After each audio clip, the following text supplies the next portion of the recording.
welcome to this special episode of number 169 of In Touch with iOS, a podcast that talks about iPhone, iPad, Apple Watch, Apple TV, and related technologies. I'm your host, Dave Ginsburg, and this is a special episode where we're going to be talking to Dan Keldsen from Plexicam. How are you, Dan? Great, Dave. How are you?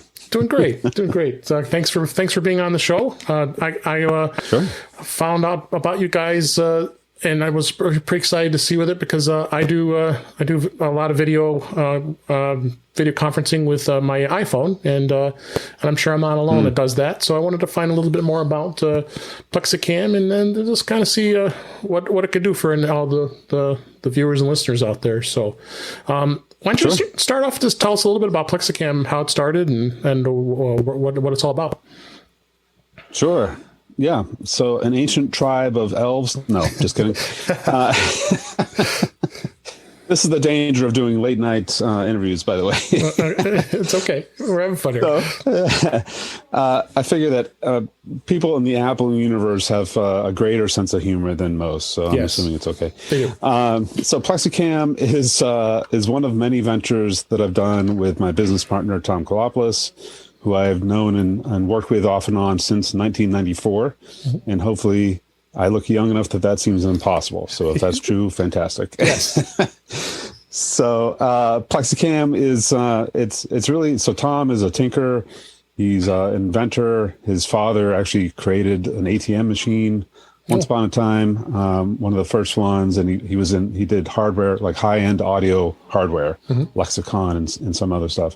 So he grew up in an entrepreneurial family and a engineer father, and apparently that rubbed off. My dad was an organic chemistry professor, so that didn't really do much of anything for me. Yeah.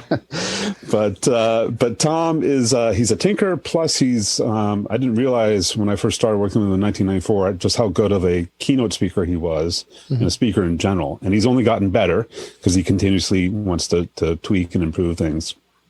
So what is now Plexicam actually started out in a very rough and totally ugly version that was about 12 years ago, give or take. And at some point, we're going to release a video that shows sort of the more recent evolution from taking that idea and running with it, which is by itself kind of hilarious to see where we started and where we ended up. Thank God we ended up where we were at. Yeah. But it's really, I typically call it, it's an untripod. It's an unteleprompter for people that know what a teleprompter is. And the funny thing about this product is it's essentially invisible because it's clear acrylic and it's plexiglass, right? So it's very hard to take product shots of it. And if you show somebody just a picture of the product, they have nothing to tie it to because there's nothing else that does what it does that looks anything like it. It's a tripod, but it's upside down. One of the pieces, and how do you? Oh, what is this? A piece of plexiglass? Oh no, it's really an important extension to my Plexicam Pro Plus. So, yes, yeah. It's tough. I mean, so I have a fancy camera here. It's a Sony mirrorless camera, and the autofocus can't even pick it up for the most part unless I find just the right place. There we go. So if you're watching the video, this is a Logitech Brio that I'm holding on a Plexicam Pro with a special Wave shelf kit, which is meant for Logitech Brio owners. But it's funny that even autofocus cameras don't want to see this product. But it's the whole point is that all of us, like the entire world, that suffered through an endless parade of Zoom calls, among others. I've been there. It's yeah, exactly. We're doing it now. Yes. This is better than average, just so you know. Yeah. But, the common look is you get to see lots of people's nostrils or their neck or their forehead or the side of their face or, there's just, it's kind of tragically bad. It'd be hilariously bad, except it's more leaning on the tragically bad, I think. Yeah. So this is really meant to make it so that you can. So both Tom and I are fairly frugal people. We like quality. We like things that are not purpose built because then it's very, once your need shifts off that, then you have to buy something else. And we'd rather that the money that we're spending on things will last on, something that's going to be around for a while. So Plexicam, it doesn't sit on your desk, so it doesn't take up more space. so it doesn't block your screen like a tripod would, because a tripod, I haven't seen any crystal clear transparent tripods yet. Wow. We're the only thing, anything like that. And I don't think it would work due to the materials. But we took like, what's the problem? People want eye contact. They want that connection that we're all starving for because we've been locked in our own homes, right? And this is a way to do it that doesn't break the bank. We're aiming for a fairly elegant, we feel, solution. We're both longtime Apple guys. Tom actually hired me as the first. They placed a classified ad, if you remember what that is. Yeah. And I answered that back in the day. It was looking for a Mac expert. And I thought, well, I've never met anybody else who knows more about Macs than I do. So, all right, I'll give that a shot. So I've been a long time Apple guy, Apple II Plus before that, Apple IIe, all that. Yeah. And, so we like that kind of aesthetic, and we're trying for a product that sort of meets that sort of minimalism sort of design that also feels sort of sexy.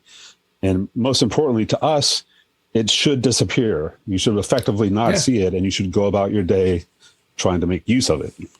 And I can kind of give you a testimonial because I've had it for almost a week now. And okay. Yeah, I mean, I've noticed already that I'm looking, as you see as well, I'm looking straight at the camera. And again, I'm using an iPhone. And I've talked about this on the show before. The Reincubate Camo, the Camo Studio is an amazing product that I have a lifetime subscription to. That well worth the investment for that.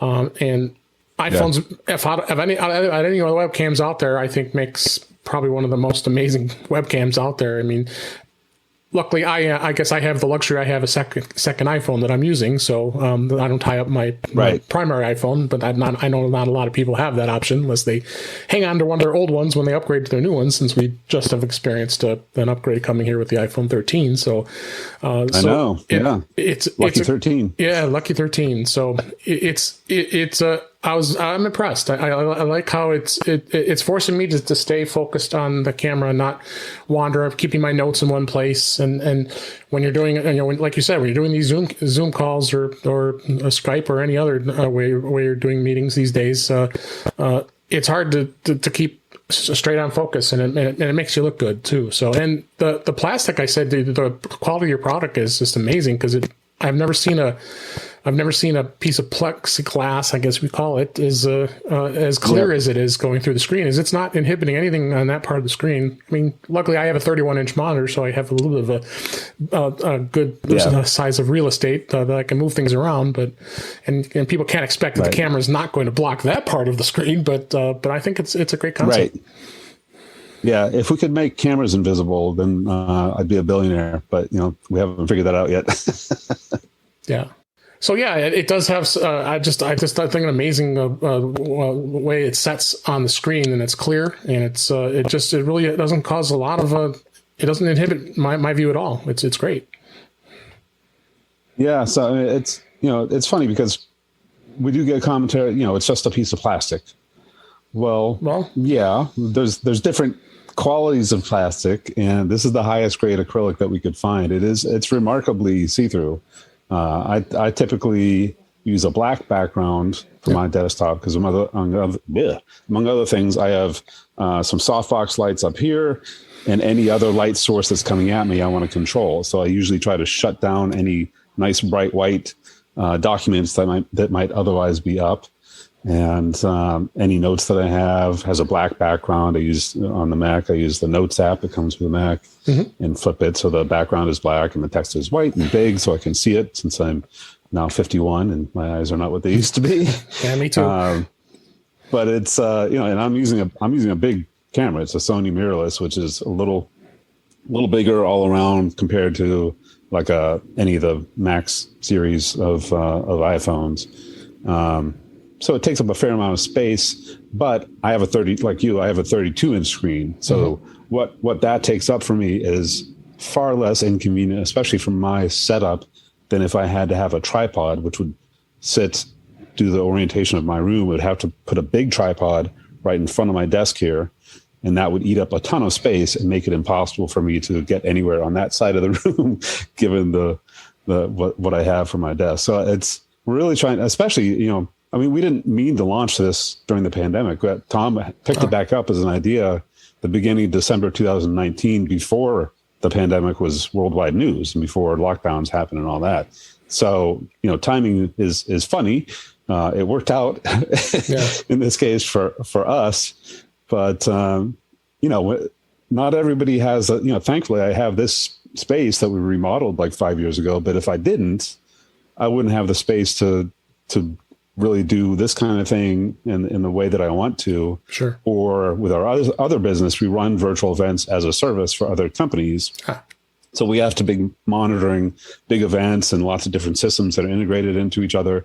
And I have 3 screens and a 60-inch screen if I really need it to keep track of everything. Yeah.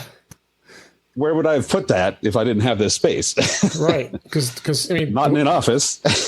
I mean, the way I had it set up before, I had one of those accordion, like a tripod accordion thing with and the camera's mounted on there. So I'm bringing it up to the right of my screen, and there are spots where it blocks by part of my screen. I'm going like this to look for it. And so as soon as I switched to this, wow, it just saved me some great space here. And again, the iPhone's a little bit bigger than like a Logitech camera. You guys recommend the Brio, but there are a lot of people who want to use their DSLRs too. So let's kind of go through the product line and then tell everybody about what the choices are. You start with a laptop model, and let's kind of just go through each one. Yeah, so the Plexicam Mini is meant for laptops typically. So if you have, it's interesting how screen size. We used to talk about diagonal size as the measure that we would use for everything, but now we have wide and ultra wide, and there's probably some other level of ultra wide even beyond that I don't even know the name of. So the diagonal means a certain amount to us, but really it's the height of the top of your whatever screen you're going to be using, your laptop screen or something else, down to your keyboard or whatever the base is of your screen. And the Mini is 6 inches. So that's if you have like a MacBook Pro 15 inch or smaller, the Mini is probably the best choice for you. Anything that's bigger than that, you probably want the Pro. It's our best-selling item because it gives you another 3 inches, which, like for my 32-inch screen here, I could get about halfway down the screen, and in most cases, that's plenty of reach. Unless you have, we have clients that have 49-inch screens, which I'm terribly jealous of. That's a different story. Me too. Some incredible stuff out there. Actually, so funny story. So last week, we had a client who had bought from us back in February. So that was pretty early on. We didn't start selling until December of last year. Oh, okay. And she's on TikTok. She's a commercial real estate agent, and she posts business, TikTok videos. And she posted, people had asked her how she handles all the paperwork, because there's tons of paperwork still in real estate. I haven't bought a house or anything in quite a while, but it's still bad for paperwork for those of you who haven't done that. And so she did an over-the-shoulder view of her setup, and she has a 49-inch, 43 or 49-inch, whatever, a very big screen. And then right in the middle, pretty much invisible, is a Plexicam. She happened to mention it, how much she loved it, and she uses a Brio. And that video blew up. It's had over 80,000 views. Wow. And we got a ton of orders from it. So I like the week before that, I had actually deleted TikTok from my phone because it's so dangerous. Because you just you could be sitting there for 10 hours later. Yeah, exactly. So I had to reinstall the app to thank her. But it's funny how those things work out. So the Mini is the same. It's kind of the core of all these is the vertical hanger. I'll actually. I have a Stream Deck and I'm having problems with it lately, so it's goes to sleep on me. Joining the clubs here with the technical problems. yeah, it's going around. So this is the vertical hanger. This is the common look and feel for all of our options. The top piece is what hooks over on top of the monitor, and then you attach either a flat shelf, which is the normal situation, or in this case, it's the wave shelf kit that we meant specifically for Brios.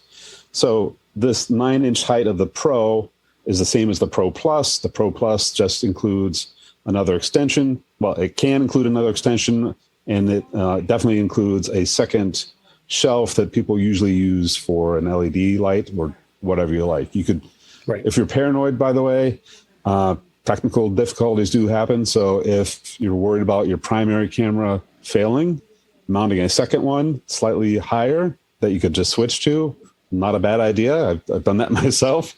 But you can mount microphones on it. You can do just about anything. Some people just use it as a way to put like a mini physical timer in case they want to count down on a presentation or something. The Plexicam. In my case, I did that's the C925 Logitech I'm showing on camera here. Oh yeah. This is the backup just in case something happens. Okay. So I did get the Pro Plus to have this along with the mounting for the iPhone, the smartphone. So, yeah. How do you like that Logitech? It's not bad. Not a bad camera. Again, okay. I switched back to this, and it's night and day. It really is. I know Logitech's coming out with some more cameras, but it's really hard to beat. Having an iPhone as a camera, as a webcam. Yeah. No, I hear you. So the sort of the pièce de résistance is the Plexicam Max, which is. That one was built mainly to scratch my own itch because as soon as you start getting fancier cameras, you want to keep using fancier cameras, right? So I have $1,000 camera, and I did not want to go back to having to use it on a tripod because I like not having all that stuff in the way. So we came up with a design that's much more industrial. It tightens with screws instead of just the friction sleeve, which is plastic on plastic. If you put enough weight, it's going to slide apart, which we don't want. And I certainly didn't want to drop my camera on the floor because that would be bad. Yeah, and I was doing that. So with this other piece, so you got to be careful. Yeah. I mean, it's meant to be.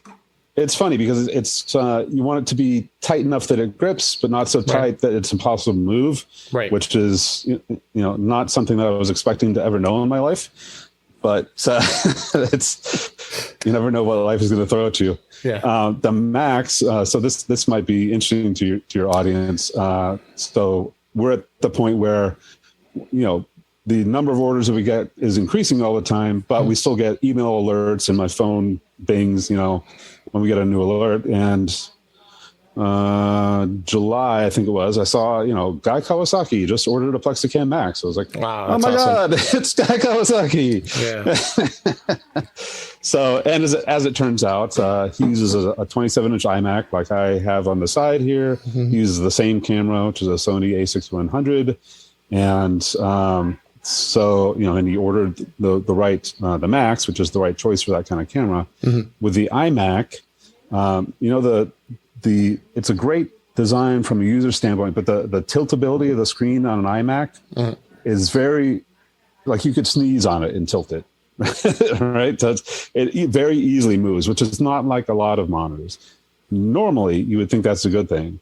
For us, if you did want to hang a heavier camera using the Plexicam Max on an iMac, it will probably tilt because it's front heavy, and the spring that's in there doesn't know how to counterbalance it, because why would it? Right. So we actually have the Plexicam Wedge, which I use, Guy uses. We started selling it commercially now. Mm-hmm. And that actually sort of locks, you put it into, how there's the stand where the iMac has sort of an elbow in it. So you put a wedge in there, which is it's essentially a cut down version of the Plexicam Max for your camera. Mm-hmm. You lock it into position, and that shelf prevents it from tilting forward. Your problem is solved now. It's there's a picture on the site, but it's kind of funny that so when Guy ordered the Max, then we had a little discussion about what camera do you have, so I can make sure it's the right place. And he was vacationing in Hawaii, but he put his normal address in California, so we diverted the package. Long story short, he's very happy, and he's actually extended it. He uses the Parrot teleprompter kit, you might be familiar with. So it screws onto the lens, and you put an iPhone or a smartphone in as your which reflects up the text that you need or whatever it is. So he has a Plexicam Max with a Sony a6100 with a Parrot teleprompter kit on the front, which seems like a lot to me to attach, but he loves it and he talks about it all the time. So What do I know? Yeah, hey, if he's talking about it, that's huge. So I was a little tempted when I bought the Pro Plus, that I was kind of maybe leaning towards the Max, only just because I'm one who always likes to have the real strong device. I mean, this one's working okay, but it does scare me a little bit that it moves a little bit. I mean, for the most part, it's fine. I mean, when I need to move, I have a screen next to me here. I have a separate computer here with the 27-inch. So when I'm not using the camera, I just move it over to the other monitor when I'm looking at this one. So at least it's easy to move into position. But that Max looks really interesting. And I think you're probably, even if someone doesn't have a DSLR of some sort, I mean, obviously we're talking about the smaller size DSLRs, not those big ones with the big lenses and all that. There's no way it's going to be handling that kind of weight. But even the mirrorless cameras are lighter weight that they would work out. But I was tempted, but you know, with the difference in the cost, I just didn't think I could justify it just with what I'm going to be using it for. So I went with the Pro Plus. Yeah. I think so it is interesting because we designed it. You know, we can't test every monitor and every camera. Right. You know, there's a million variables, which is really annoying when we're trying to. Yeah.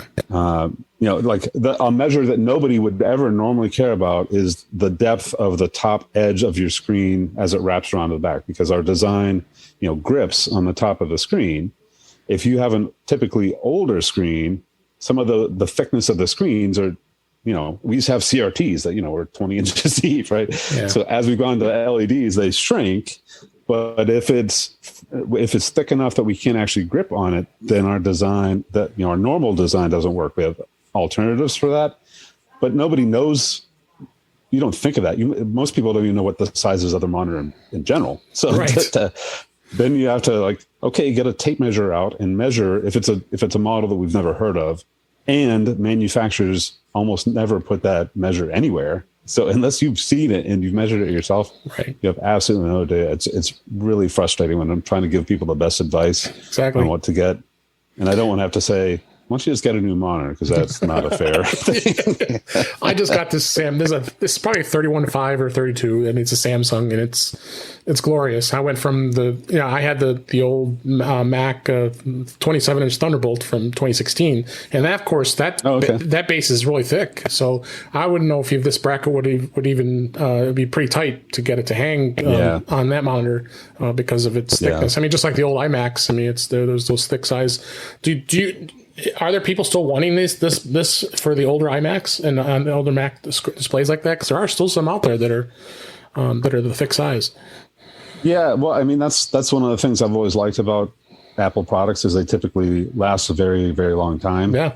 I was talking to a client this morning who has a 2010 iMac, and that's a pretty thick case. Yes. So for that one, it doesn't quite fit for her. Of course, she's wanted to replace it for quite a while. It's a good excuse, right?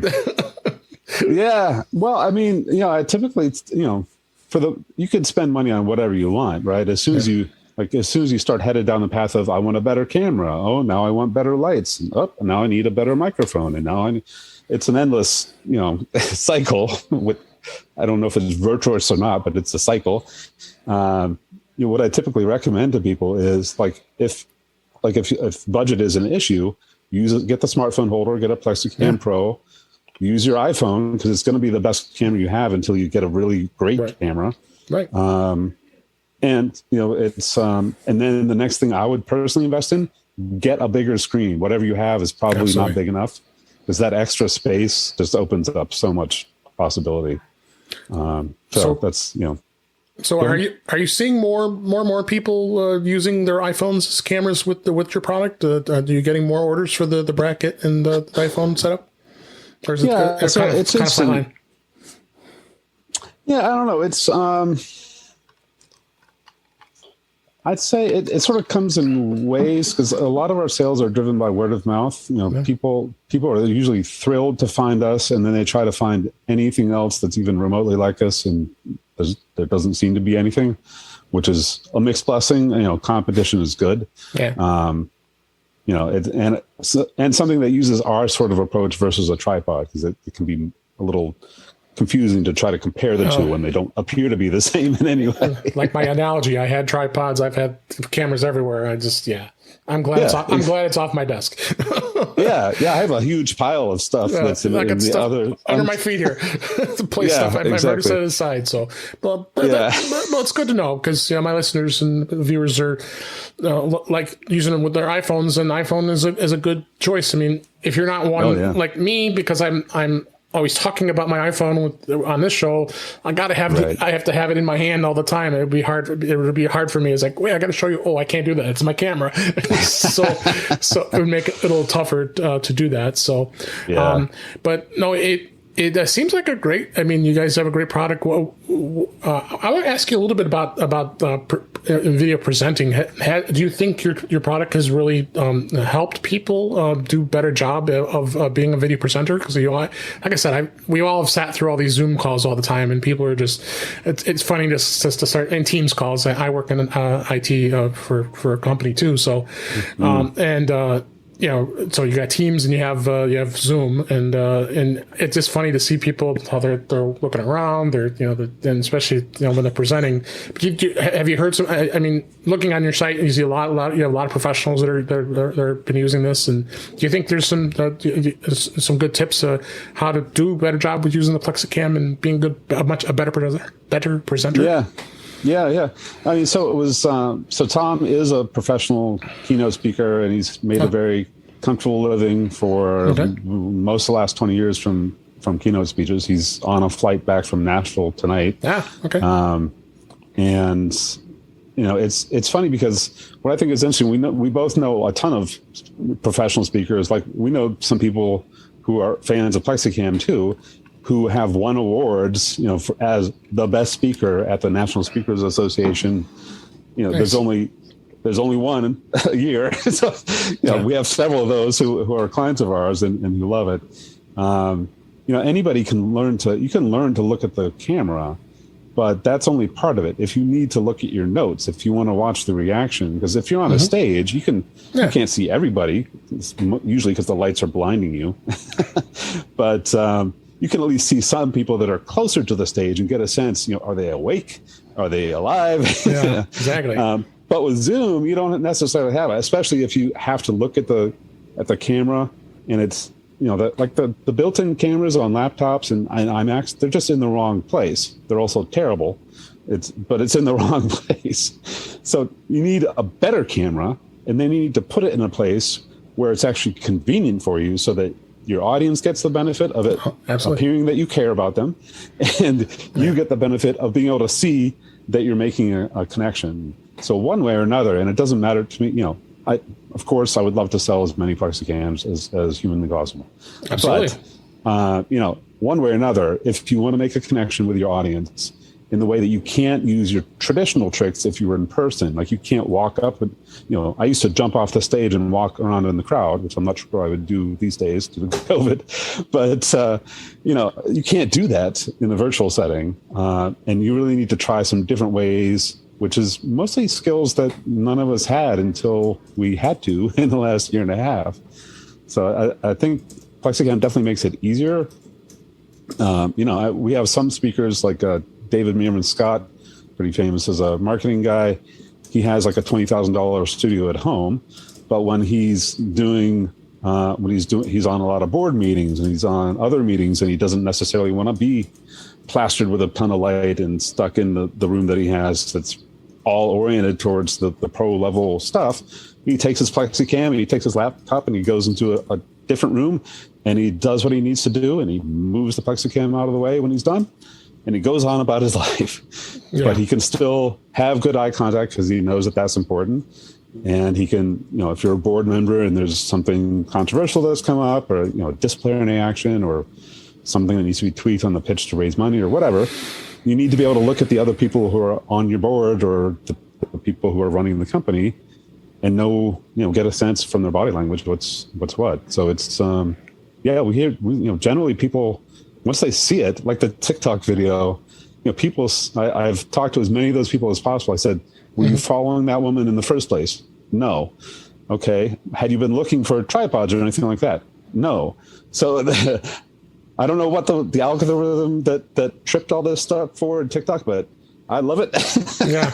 Oh, TikTok is people nuts. are like, oh my God, I can't believe I wish I knew about this 6 months ago. Yeah, Me too.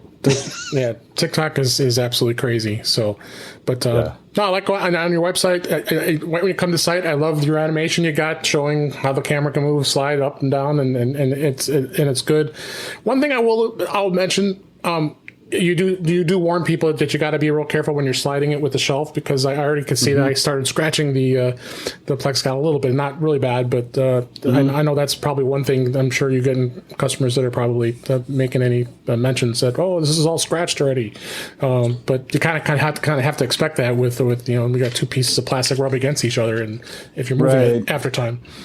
Yeah, there is you can sort of polish it. So actually, when we're so for Tom and I, we're not typically packaging any product anymore because we have a fulfillment center. Yeah. Which I can't say that I miss. It was a good box. It was a nice box I got, so just thank you. Yeah. So whether it's us or and the pouch too, I got the pouch.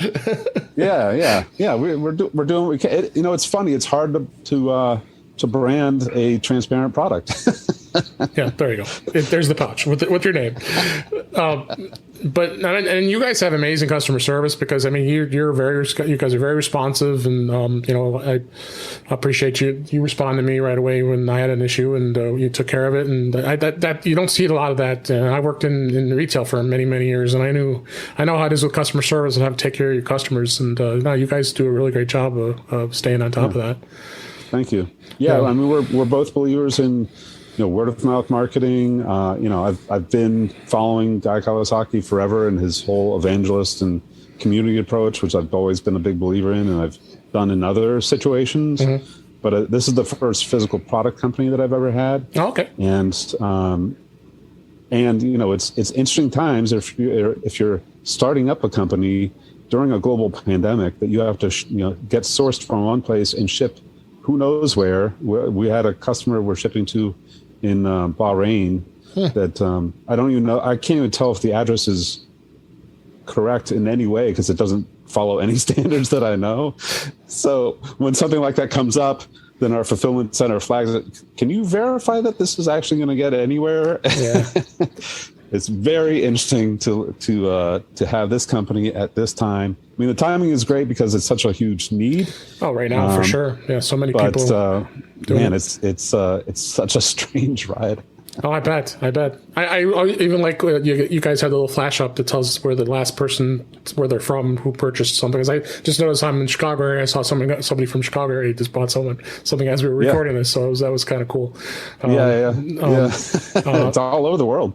Yeah, no, that's great. And I wanted to get you on and then find out more about it and tell everybody about it as well. And I can give you a testimonial that I'm very happy with the product, and I think everybody else will too. I've even suggested, my full-time job I work in IT for an insurance company, and my boss and a lot of others or when I talked about it last week, I said, I'm going to be talking to the co-founder, and they were really interested, and the website really, like I said, that brought them right to it, and it's like, oh, this is really cool. And because people first think, as soon as you say, oh, well, you're hooking this on your monitor, that doesn't make sense. You don't want it in front of your screen, and then sure enough, they see what it is, and I can definitely tell them that. So, it's great, and I see. I see you also have teachers, educators. My wife's a teacher. They're doing a lot of Zoom calls as of late. Do you get a lot of education interest as well, or? Yeah, it's all over. It's funny because once it's usually somebody mentions it to somebody else. Like they'll be on a call, a Zoom call, or Google Meet, or Teams, or whatever. Yep. Maybe a live stream of some kind. And they'll like, why is it that you're the only person? It appears like you're looking at us. And then and then they get all excited and they I forgot that not everybody knows about this. It's called a Plexicam. Next thing you know, there's a whole burst of activity on our site, and it really is spread around in different circles. That way, we haven't targeted education necessarily. We haven't targeted telehealth. So pro speakers is where we targeted initially because we know a lot of people in that space. Podcasters, and then it's just kind of spread. And you got podcasters interested as well. So being one of them. And my and our friend Chuck Joyner, he uses it as well as you were on his show as well. So and that's how we found about each other here. So no, this is great. I can't thank you enough for coming on the show. And why don't you let everybody know where to go and about what the starting pricing is with the Plexicam, and then we'll definitely send them off to your site. Great. Yeah. So plexicam.com. So plexicam.com. And the Plexicam Mini, again, for laptops typically, that starts at $45. And then there's a range of, you can add on extra shells, you can buy extensions, you can buy the Wave shelf kit. The high end is the Plexicam Max, which I believe is $135. Absolutely. Great. Yeah. Well, thanks. I really appreciate you being here, Dan. And we'll go ahead and wrap things up here.